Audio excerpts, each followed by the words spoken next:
दोस्तों, राधे राधे, जय श्री कृष्णा। मैं आरती शुक्ला सभी के बीच एक नाच गीत लेके आप लोग को कमेंट में बताना मेरा गाना कैसा है। एक बार ज़रूर सुनिएगा और कमेंट में बताना आपका गाना कैसा है।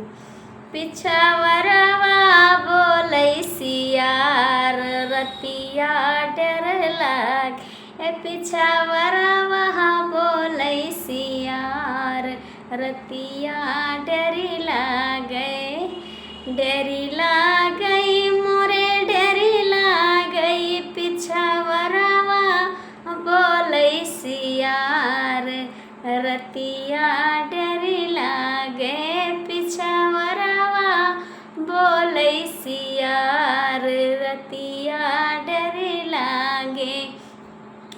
कैसे जगाई हम अपने ससुर का, कैसे जगाई हम अपने ससुर का, सासू झपट धैले रतिया डरी लागे, अरे सासू झपट धैले रतिया डरी लागे, पिछावरवा बोलै सियार रतिया डरी लागे, पिछावरवा बोलै सियार रतिया डरी लागे।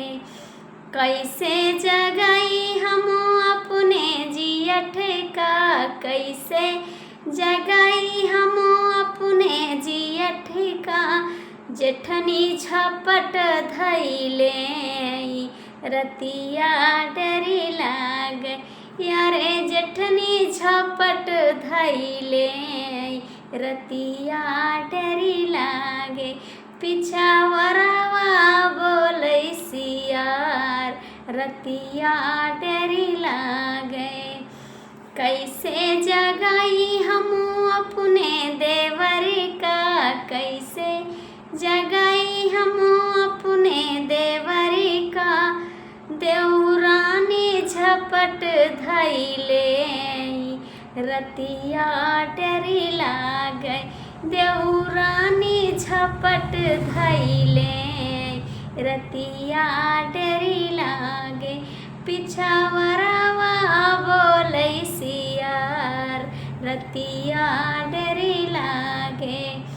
कैसे जगाई हम अपने बलम का, कैसे जगाई हम अपने बलम का, सावतिया झगड़ा कैले रतिया डरी लागे, सावतिया झगड़ा कैले रतिया डरी लागे, पिछावरवा बोलै सियार रतिया डरी लागे।